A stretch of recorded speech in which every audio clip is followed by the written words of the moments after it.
Hello guys, आज हम पढ़ेंगे सेंट्रल न्यूरॉन सिस्टम जो है ब्रेन, जो हमारे पास हो के भी ना होने जैसा फील कराता है। उसके बारे में आज हम ज्ञान प्राप्त करेंगे। और बैकग्राउंड नॉइज़ आएगी तो उसे प्लीज़ इग्नोर करना, उस पर ज़्यादा फोकस नहीं देने का।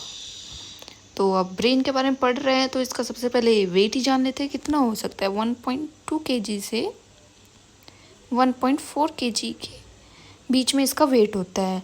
और ये कंटेन करते हैं 100 बिलियन न्यूरॉन्स को। ये कंटेन करते हैं न्यूरॉन्स।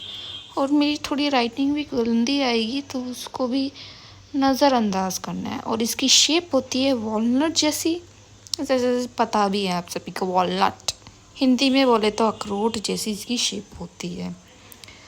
एक और चीज़ हम इसमें देख लेते हैं, ये ब्रेन में फोल्डिंग्स होती है ना, ऐसे ऐसे फोल्डिंग होती है। इसको हम कहते हैं गायरी। इसको हम कहते हैं सल्कस। शैलो डिप्रेशन को हम सल्कस कहते हैं। शैलो डिप्रेशन सल्कस कहते हैं। अब ज़रा एनसीईआरटी के बारे में पढ़ लेते हैं। एनसीईआरटी क्या कहती है हमसे भाई? The brain is the central information processing organ of our body and act as the command and control system। Simple सा बोले तो ये हमारी बॉडी का करता रहता है। ये हमारे फंक्शन को, सभी फंक्शंस को कंट्रोल करता है, सिग्नल्स देता है। जैसे कंट्रोल, क्या चीज़ कंट्रोल करेगा भाई? वॉलंटरी मूवमेंट, जो मेरे एक्शंस को कंट्रोल करता है। जैसे मुझे पंच मारना है किसी को तो उसको ये कंट्रोल करता है। मेरी बॉडी का बैलेंस बनाएगा। और जो मेरे बस में नहीं है, जिन ऑर्गन को कंट्रोल करता है उनको भी ये कंट्रोल करता है। फॉर एग्जांपल लंग्स को, किडनी, हार्ट, इसको ये कंट्रोल करता है।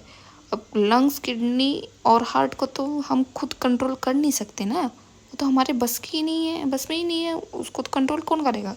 ब्रेन करेगा। और ये थर्मो रेगुलेशन, बॉडी का टेम्परेचर भी कंट्रोल करते हैं। अब जैसे बाहर 20 डिग्री सेल्सियस है, ठीक है, अब बोले भाई तू भी 20 डिग्री सेल्सियस होता है हमारी बॉडी को। भाई ऐसे थोड़ी है, ब्रेन कंट्रोल करता है, ठीक है।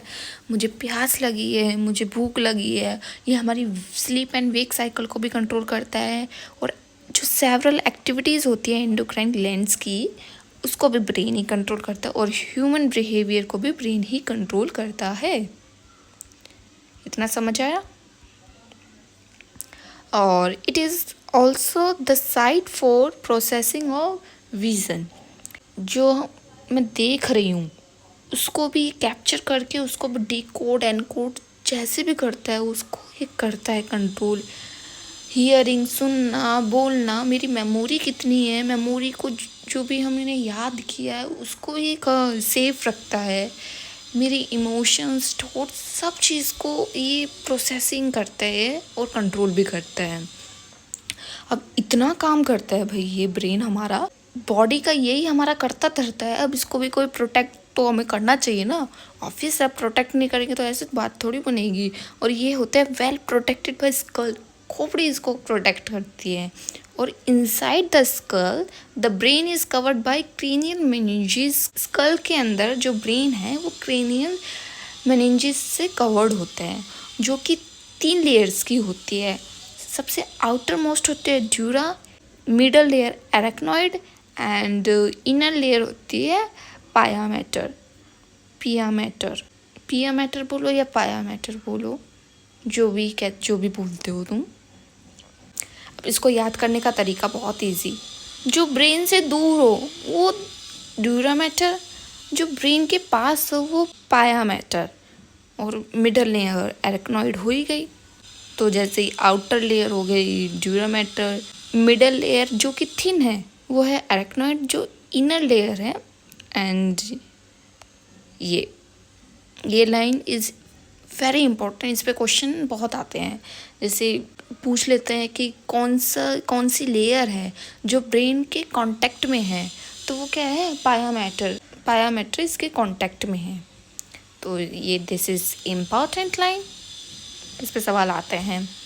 तो ये हो गई ना अच्छे से ट्रिक याद करने की। जो ब्रेन से दूर है वो ड्यूरा मैटर, जो ब्रेन के पास है वो पाया मैटर, और मिडल लेयर होती है उसको कहते हैं एरेक्नॉइड। ब्रेन है वो 3 मेजर पार्ट में डिवाइडेड है, fore brain, mid brain, hind brain.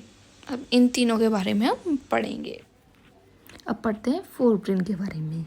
Fore brain 3 parts consist करते हैं, सेरिब्रम, थैलमस, हाइपोथैलमस।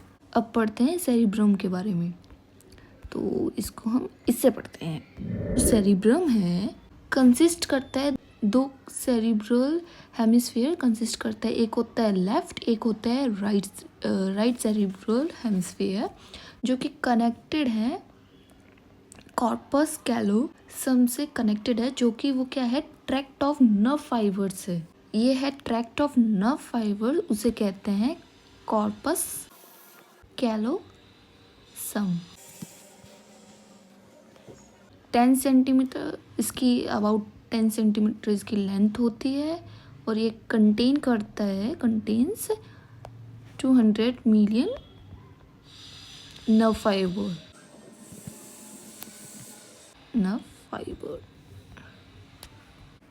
एक लेयर होती है, layer of cells that cover cerebral hemisphere, उसको हम कहते हैं सेरिब्रल कॉर्टेक्स। जो इसको कवर करके रखती है वो होती है सेरिब्रल कॉर्टेक्स, जो कि कैसी होती है, ग्रे मैटर, जिसको हम ग्रे मैटर भी कहते हैं।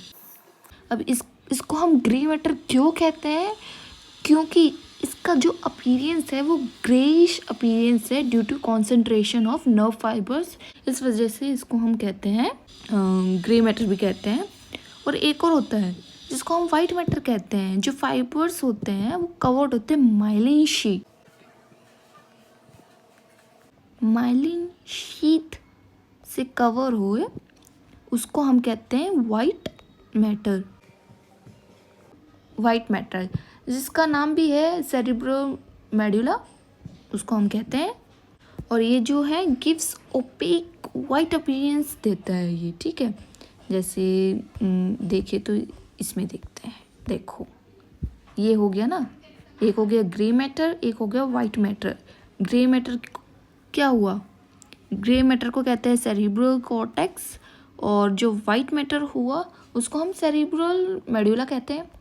जैसे और ओपेक भी अपीयरेंस देते हैं, जैसे इसमें दे रखा हुआ है, ये होगा ग्रे, क्योंकि इसका ग्रेइश अपीयरेंस देता है। और ये हो गया वाइट, क्योंकि जो फाइबर्स है वो कवर्ड है माइलिन शीट से, वो कवर्ड है। देखो इसमें भी यही लिखा हुआ है, लॉन्गिट्यूडनली डिवाइडेड होता है 2 हाफ्स में, जिसको हम लेफ्ट और राइट सेरिब्रम हेमिस्फीयर कहते हैं। और हेमिस्फीयर जो ट्रैक्ट ऑफ नर्व फाइबर्स को कहते हैं कॉर्पस कैलोसम कहते हैं। The layer of cell which covers the cerebral hemisphere, उसको सेरिब्रल कॉर्टेक्स कहते हैं, जो हमने पढ़ लिया है। और the cerebral cortex is refer to grey matter कहते हैं, क्योंकि ग्रेइश अपीयरेंस होते हैं, क्योंकि जो नर्व फाइबर्स हैं वो कॉन्सेंट्रेटेड होते हैं इधर, तो गिविंग द कलर। अब ये देखते हैं, अब इसके बारे में देखते हैं। सेरिब्रल कॉर्टेक्स कंटेन्स करते हैं मोटर एरियाज, कंटेन्स करते हैं सेंसरी एरियाज, और जो लार्ज रीजन होता है जो कि ना ही मोटर एरिया होता है ना ही सेंसरी एरियाज होता है, उसको हम कहते हैं association areas, are responsible for complex functions के लिए रिस्पॉन्सिबल है, जैसे इंटरसेंसरी एसोसिएशन, मेमोरी और कम्युनिकेशन, ये इनके लिए ये फंक्शन करता है, ये एसोसिएशन एरियाज। ओके, ये क्या है, फाइबर्स, ये हमने पढ़ ही लिया हुआ है। अब देखते हैं थैलमस के बारे में पढ़ते हैं। थैलमस क्या है, cerebrum wraps around a structure called thalamus, उसको हम थैलमस कहते हैं। जो सेरिब्रम है वो इससे एक स्ट्रक्चर होता है, उससे व्रैप होता है, लिपटा हुआ होता है, और ये क्या काम करता है, सेंसरी एंड मोटर सिग्नलिंग का। अब बात आती है हाइपोथैलमस वो है इम्पोर्टेंट पार्ट है ब्रेन का, क्योंकि ये है मास्टर एंडोक्राइन ग्लैंड्स कहते हैं इसको एक। और ये कहाँ कहाँ रहता है, कहाँ पाया जाता है? Lies as the base of the thalamus. और ये क्या है? कोऑर्डिनेटिंग सेंटर से for body temperature, urge for eating, drinking. इसके पास क्या आता है? न्यूरो सेक्रेटरी सेल्स होते हैं जो सेक्रेट करते हैं हार्मोन्स, और उसको कहते हैं हाइपोथैलेमिक हार्मोन। जो इनर पार्ट है सेरिब्रम हेमिस्फीयर का, और कुछ group of association deep structure like amygdala, hippocampus, जो फॉर्म करते हैं कॉम्प्लेक्स स्ट्रक्चर कॉल्ड लिम्फिक लोब और लिम्फिक सिस्टम। क्या कहते हैं? इमोशनल ब्रेन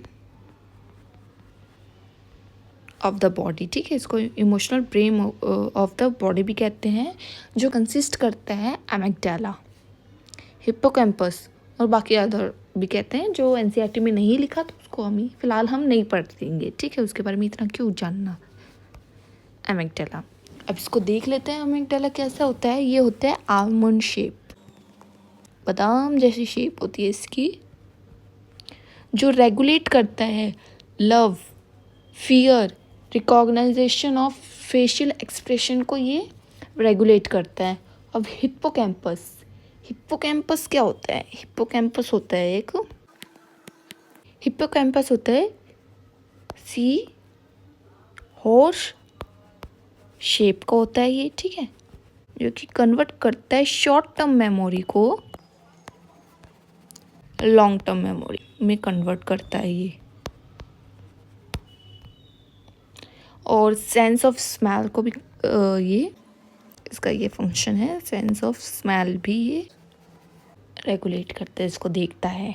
ठीक है, इसका ये फंक्शन हो गया। और आगे क्या लिखा हुआ है? Along with hypothalamus it involves regulation of sexual behaviour और एक्सप्रेशन ऑफ इमोशनल रिएक्शन, जैसे कि एक्साइटमेंट हो रही है, तुमको बड़ी एक्साइटमेंट हो रही है, खुशी हो रही है, फियर हो रहा है, डर हो रहा है और डर लग रहा है, और मोटिवेशन। ये लिम्फिक सिस्टम कंट्रोल करता है, जिसको हम इमोशनल ब्रेन ऑफ बॉडी भी कहते हैं। ये हुई 4 ब्रेन की कहानी। अब पढ़ते हैं mid brain. Mid brain located between thalamus या hypothalamus of forebrain and pons of the hind brain के बीच में ये लोकेटेड होते हैं। एक कैनाल होती है जिसको हम कहते हैं सेरिब्रम एक्यूडक्ट कहते हैं, जो पासिस थ्रू मिड ब्रेन से पास होती है। और एक डोर्सल पोर्शन होता है, consist mainly of 4 round swellings consist करता है, जिसको हम कहते हैं कॉर्पा क्वाड्रिजेमिना। क्वाड्री मतलब तो 4 ही होता है, तो ये कॉर्पा क्वाड्रिजेमिना होता है। अब बात आती है हिंड ब्रेन के बारे में। हिंड ब्रेन 3 चीज़ें शामिल होती है जिसको हम हिंड ब्रेन कहते हैं मिला के। पोन्स, सेरिबेलम, मेडुला, जिसको हम मेडुला ऑब्लंगेटा भी कहते हैं, जिसको हमने बहुत पढ़ा हुआ है, रेस्पिरेशन में भी इसका नाम आया है, कार्डियोवैस्कुलर रिफ्लेक्स में भी इसका नाम आया है। अब पढ़ते पोन्स कंसिस्ट होती है फाइबर ट्रैक्ट्स कंसिस्ट करते हैं, जो इंटरकनेक्ट करती है different region of the brain को ये कनेक्ट करती है। अब सेरिबेलम के बारे में पढ़ते हैं। Has a very convoluted surface. Convoluted surface मतलब घुमावदार सरफेस होता है इसका। क्यों होता है? क्योंकि ये एडिशनल स्पेस प्रोवाइड करता है, मैनी न्यूरॉन्स को एडिशनल स्पेस प्रोवाइड करता है, इसलिए ये होता है कॉन्वोलेटेड सरफेस होता है, घुमावदार। Medulla connected to spinal cord से कनेक्टेड होती है और कंटेन्स सेंटर, जैसे सेंटर्स होते हैं रेस्पिरेशन, कार्डियोवैस्कुलर, ये होता है। 3 मेजर रीजन्स होते हैं जो ब्रेन स्टेम फॉर्म करते हैं, mid brain, pons, medulla oblongata. Brain stem for the connection between the brain and spinal cord. This is all about our brain. I hope you like it. Like, share and subscribe and also comment. कैसा लगा video बताओ भाई, समझ आया?